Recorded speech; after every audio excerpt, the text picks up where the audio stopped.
and it's, yeah, you're both, Abraham and Chris are saying the same thing.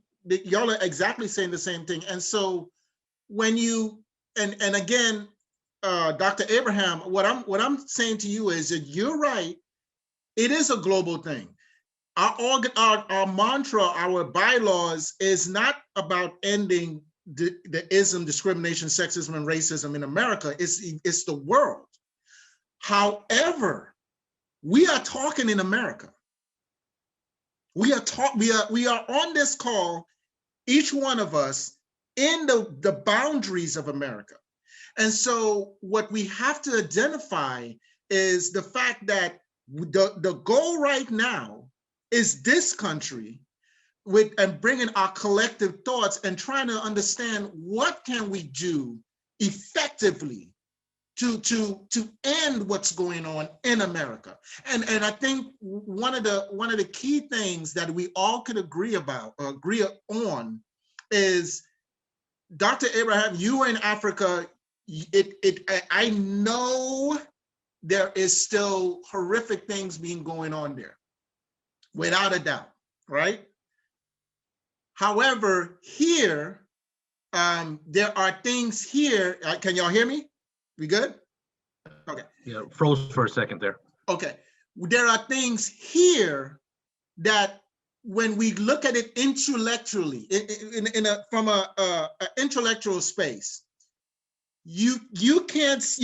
Why can't we understand what is going on in real time when somebody, there was a gentleman, I think it was 3-4 years ago, on live TV, got pulled over from his truck, a black gentleman. He was told to raise his hands up, which he did, and then he was shot in the chest. So if from a country on this planet, this one planet that we live on, that is considered the most advanced country that from history, and we're sending people to Mars today, going to Mars, and I say this in all my discussions, we're on the poise of sending people to the moon and Mars. We think that is the most tremendous feat of all, but we can't figure out how to stop people from stop being discriminated and stop being racist and everything else. We think it's easier to send a man to the moon, and it's harder to teach people how not to hate each other. It's backwards. That's not the agenda. That's not the agenda. That's not what they want to do. That's not where they want to focus. That's not important. That's the least of their worries in their minds. It's not until we rise up as a people and stand together that they recognize that we want to be treated like human beings, period. That's not on their agenda. You know, they can do it. You're right. This is one of the more advanced countries there is in the world. And we set the example for a lot of other people. And quiet is kept. This is the reason why we're discriminated against in most places. Even here in America, foreigners, and Abraham thinks, but foreigners are treated better than Black Americans. As far as the government goes. To a certain degree, yes. A lot are. Well, think about it like this, and you have to be honest. You have to be honest. I tell people, when people ask me, you know, your organization and everything, and why do I pursue this? I said, I've been traveling the world. I got my very first passport when I was a baby. My grandfather used to work for the Prime Minister, right-hand man of Trinidad, Dr. Eric Williams. He worked for him in the legislative office. So I was fortunate, our family was fortunate to travel. We traveled the world. Not one time I experienced racism until I got to the US. What does that say? You know, so I hear you, Crystal. I do. But the thing is, you got to understand, which I guess Dr. Abraham is adamant, and he agrees with you, and so do I, is everything starts when you get off the plane here. It starts here. So I cannot, just because I'm a Trinidadian and maybe Dr. Abraham is from Africa and he has his doctorate, it doesn't matter. I serve in the army. I went to Iraq. Yet, when I was in Orange, California with my wife and we went to a restaurant, I was told I had to get up and sit somewhere else. So another person, because some white guy, that's his favorite seat. In a restaurant in 2014.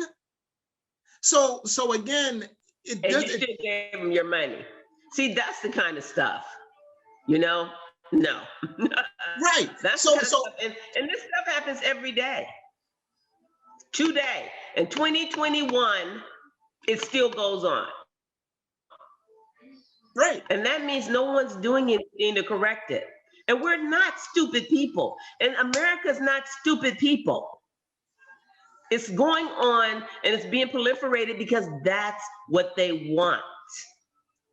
So period. so that's and I've read 2 books. Go ahead. White Fragility. Uh-huh. White Fragility, about white people not wanting to talk about racism, always feel like they got to defend themselves when it's not even about that. It's about just getting it right. Mm-hmm. And then I read another book. I always read James Baldwin. And James Baldwin said, white people think that black people is always trying to take something from them. And he said this way back in the 60s, you know, when he wrote his books. Yeah. He moved out this country because he couldn't deal with it. Yes, he did. But the reason why American whites think that black people are always stealing from them, always want to take something from them, is because they took away our liberty and they took away our freedom. So they're always in their mind, they're gonna get me back. They said he put it like this. He said back in the days, the slavery days, when black people used to steal stuff out of the big house, you know, they used to take stuff because they were cooking, they were growing the fields, they were making the stuff, they were giving them the life that they had. So when they steal something, he said some white people just, you know, turned their blind eye to it like it wasn't a big deal. They were expected to steal because they knew they were taking away their life and their liberty. And because they were taking away their life and their liberty, they turned their eyes to it. And I believe that. And still today, the first thing they say about black people is that they steal, they take, they steal, because they feel guilty because they've taken away our, you know, so much from us. And they think, everybody thinks that what goes around comes around, you know? And so that's the fear right there we're dealing with, that white fragility. They're afraid that one day, we're gonna rise up and we're gonna take back everything they stole from us. And that's the fear. And that's what keeps racism going. And that's why they're protecting it with every breath that they have. That's what's going on. And we're not, you know, I mean, and from my perspective, we're not trying to take back anything. What we want to do from this day forward is be in a position where we can obtain whatever we obtain and keep it without being subjected to police brutality, being put in jail, killed, taken away from our families, our finances, our food. You know, if we can get that, then we'll be okay. You know, but we can't even get there. We can't get there. I mean, some people get there, but there's a whole lot of people that can't. We're going to get there because now is I believe now, if you had told me maybe 2 years ago that, or even a year ago, that there wouldn't have been a major shift as it is today when it comes to race discussions, I would have been like, nah. You know, I always ask people, what was it about George Floyd that did the trigger? What was it about him? I mean, there were people shot in, was it Dalen Roof shot people in a church? I mean, what was it about George Floyd that sparked it? And I mean, there were multiple factors, as we know, you know, being locked up, people not working, that type of deal. But what was that? Why was that the trigger? But anyway, I want to move to the last part of our, for the little time that we have, is move into the solution phase. And so I want us to really open up, and it's a great discussion. Thank you so much. I couldn't ask for anything else. But as far as our organization, we are committed to looking in the future. We want to remove the nails. What can we do? And I always ask this in the discussions, what are some of the ways that we could do to help that? What it is that you would really like to see? Go. Abraham said it, that we have to look at it from a broader perspective, and we have to look at, to me, yeah, he's right. We have to look at it as more than just what's impacting us. And, racism is the way you look at their personality, where they come from, their background, and you make judgment calls about them. And so what he's saying is that don't only look at it from where you are, because Black people discriminate against Black people, but you always have to look at the force behind it. I mean, just because Black people discriminate against Black people doesn't mean that they're racist. It's a means to an end. Sometimes they do it because they want to get ahead, and this is what they believe is going to take for them to get that step up. So, but just disliking people, disliking what they stand for, some people don't, it's a lack of understanding.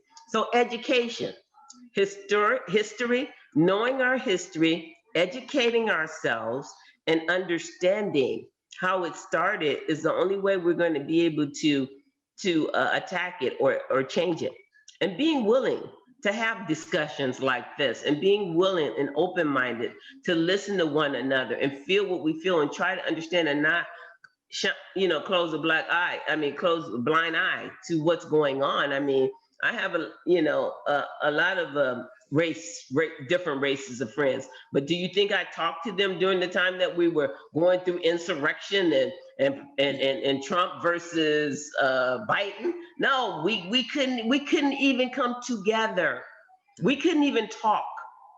We couldn't talk because there is a belief system that's been inbred in America that I am here, you are here. And I've even had some of my friends say to me, I told you, be happy for what you have. Be happy where you are. Because you don't even deserve this. And that's what I'm thinking that they're saying, is because you don't even deserve this, because you're 3/5 of a person. This is the mindset of American white. Some of them. It's going to take our children, because the young children, they know. Yeah. They see the difference. And it's a lot of times when their parents come along, it's because the children take the time, they have to explain it to them. Because other than that, it's like something that they've been brought up and bred, and they just can't understand. They don't understand. So we have to break, like you said about the nail, we just have to pull up 1 inch at a time. We just have to break that barrier, chop away 1 inch at a time. I believe it can happen too. It might not happen in my lifetime, but I believe that it can. And I think that George Floyd, the reason why he raised such, because it was a modern day lynching in front of everybody, and it was gut wrenching, and nobody could stand to see that. But in our eyes, this is what we as Black people have dealt with. Whenever we looked at our history, read about our history, and lived in our history, or had our grandparents, great-great-grandparents pass down our history. This is what we live by. We talked about PTSD, post-traumatic stress syndrome. That happens every day to us. Whenever there's some Black person killed in the street that has his hand up in the air for no reason, shot in the back, killed, it's, why do, we say that it's fear that police do this. Well, I don't know why they do it. All I know is that it needs to stop. That's all I know. Okay. And so, and we rationalize everything. We rationalize the insurrection. Really, we have people, all we can do is what we're doing now, is have these open discussions and deal with it. That's for my opinion. That's just my. Okay.